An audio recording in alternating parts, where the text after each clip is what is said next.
In all the seasons of the show, we've only seen 4 different wargs. Warg is usually the term used to define a person who's able to enter the mind of a wolf and control it, while skinchangers can enter any animal's mind. But I don't really like the word skinchanger. Warg is just a lot cooler, so I'll stick with that. Of the 4 characters we know who can skin change, only 2 have been important to the story.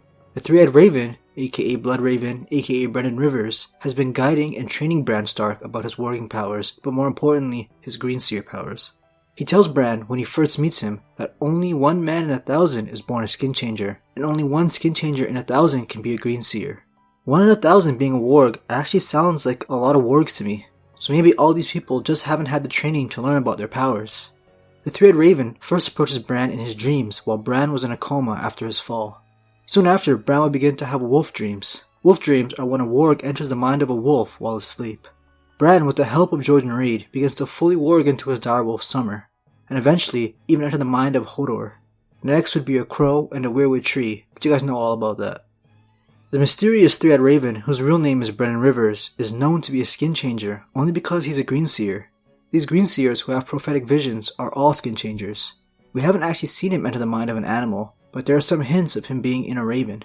We barely get to know him in the last book, and he was only briefly in Game of Thrones, but he is talked about and appears in George Martin's Dunk and Egg short stories.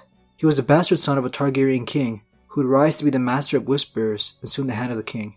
Everyone was afraid of this guy because they thought he dabbled in magic, and they were probably right to think so. Some believed he could skin change because of how effective he was as a spy master. His reputation reached a point where they created the saying that he had 1,000 eyes and one. The one eye referring to him losing an eye to his half-brother in the first Blackfire Rebellion. It seems like the warging ability is far more prominent in the north, where they follow the old gods. Even though Brendan Rivers grew up in King's Landing since his father was a Targaryen king, his mother's family believed in the old gods. The other 2 wargs in Game of Thrones were wildlings, where it seems like this kind of magic is even more commonly found. The free folk, or wildlings beyond the wall, are also believers of the old gods, since they descend from the first men like the northerners. Next, we have a character named Orell, who has bonded with his eagle. The other one is one of the creepy Thens that we see, and he controls his owl, but it wasn't even important enough to have a name made up for him. It's time.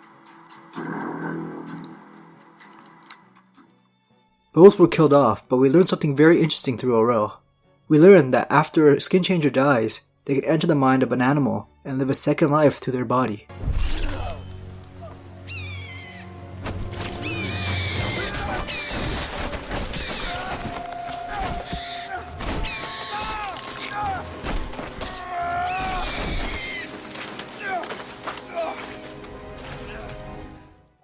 Although they won't have full control for long. The animal will eventually regain control and the human's consciousness will just be lingering around. Since the books are jam-packed with detail, you know there's some more wargs in this story. After Orell dies in the books and enters his eagle, another wildling warg tries to take the eagle for himself. His name is Varamyr Sixskins, and his story was a really fun read. Varamyr had the entire prologue chapter dedicated to his point of view in the 5th book of Dance of Dragons. He was born in a wildling village beyond the wall. When he was 6, he became real jealous of his little 2-year-old brother since he was built larger and healthier than he ever was. Varamyr warged into one of his family's dogs and killed his younger brother. Their father realized Varamyr was a warg because of how he freaked out when he put the dogs down. So when an animal dies while it's occupied by a warg, the human goes through a pretty traumatic event. Varamyr was screaming and going all crazy, which gave himself away. His father took him into a forest to live out the rest of his life with his own kind. Another skin changer named Hagen took in Varamyr to raise him and guide him in the ways of this magic. Hagen was a man with ethics, and he was even civil enough to trade with the Night's Watch. After everything Hagen did for Varamyr, Varamyr, the scumbag that he is, repays him by killing him while he was old and dying. Not only did he kill the man that raised him, but he took the wolf Hagen planned on living a second life through for himself. That wolf, however, did not outlive Hagen for too long. Varamyr got the name Sixskins because of the 6 animals under his control. His name started as 3 skins and would increase with each animal to join him. He has 3 wolves, a shadow cat, a snow bear, and Orell's eagle. Even after all this time, he can still feel Orell's consciousness within the eagle. He's become a very powerful warg and knows all the tricks and secrets behind this ability. Over the years, he experienced 8 more deaths while in an animal. He keeps on taking animals that other skin changers have dedicated to live their second life through because he knows it's easier to enter them after they've already been accustomed to a warg. He's become a powerful lord beyond the wall, with many villagers fearing him for how powerful he's become. He loses everything when going mad after the eagle that used to belong to Orell is set on fire by Melisandre while Varamyr was in its mind. Varamyr should have been used to this kind of thing, but this experience really messed with him. His Shadowcat and Snowbear would leave him, so all he had left was the 3 wolves he started with. Later he would get attacked and lay dying, with his spearwife only left to take care of him. He tries to take over her mind, which is a very difficult task to do. Hagen taught him the rules behind warging, and trying to enter a human's mind was a huge taboo, along with eating another person while in an animal and mating with another animal. Bran actually breaks this rule. He enters Hodor a few times in the story, and is able to do so since he's a simple-minded person.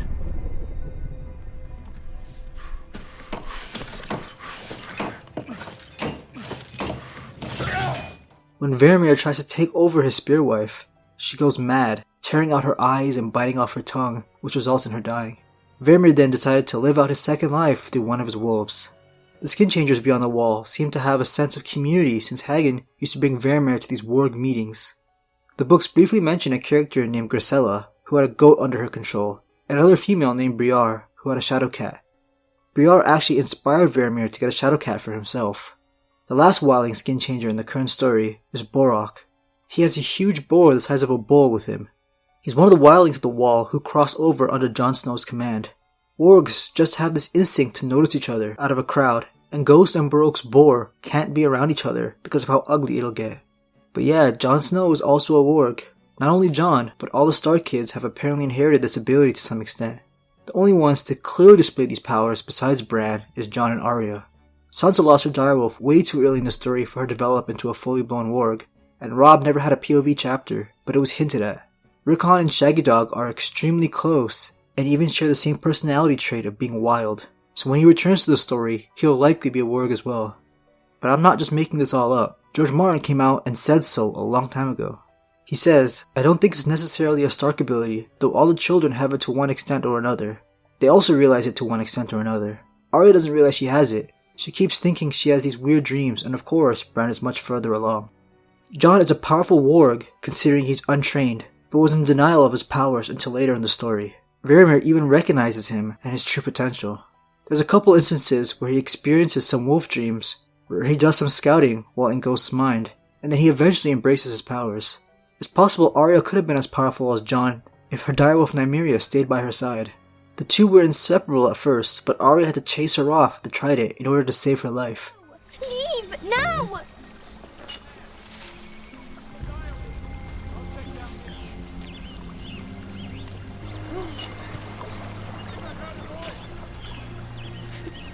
Go! In Arya's wolf dreams, she's hunting in the Riverlands, and in one dream, something huge happens. She sees her mother Catelyn Stark in a river, only to find out that she is dead. The Stark kids all being wargs, and Catelyn's corpse in the river were all unfortunately cut from Game of Thrones. Nymeria dragging Catelyn's body out of the water would lead to her being found by Thoros and Beric and reviving her. While Jon and Arya have their wolf dreams, they feel this bond with all the other direwolf siblings. While Nymeria is thriving in the Riverlands with her new pack of wolves,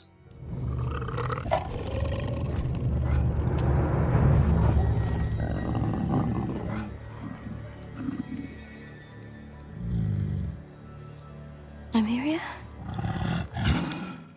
Arya is training with the Faceless Men of Braavos. When she is forced to go blind for the first time, she enters the mind of a cat and sees through its eyes. Like Bran, her disability must have strengthened her powers. All of the Stark kids being wargs can be explained with some ancient lore in this story. After the Long Night, the Starks had a battle with the Warg King, who was a skin changer, and his army. After the Warg King was defeated, the Starks killed off all the male line in his family and took his daughters. This could be how the Starks gained their warging powers. If the Starks had children with the Warg King's daughters, this ability would pass through their bloodline. There are rumors of other houses having skin changing in their blood. Some of the Mormont women of House Mormont joke about turning into bears, but who knows how serious to take this. The founder of House Crane of the Reach was said to be able to turn into a crane, and some say the women of this family can do the same. And then there is the isolated House Fairwind of the Lonely Light. They're part of the Iron Islands, and people believe they can skin change into seals and other aquatic mammals. There was also another warg who fought the ancient Starks, who were the kings of winter long ago when the Starks were conquering the north. He was named Gavin Greywolf, and their war became known as the War of the Wolves. referencing the direwolf on the Stark sigil. So the books really do expand on the amount of wargs in the story, present and past.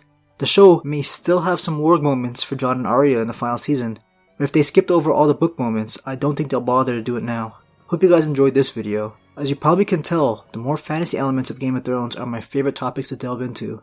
I'll see you guys later.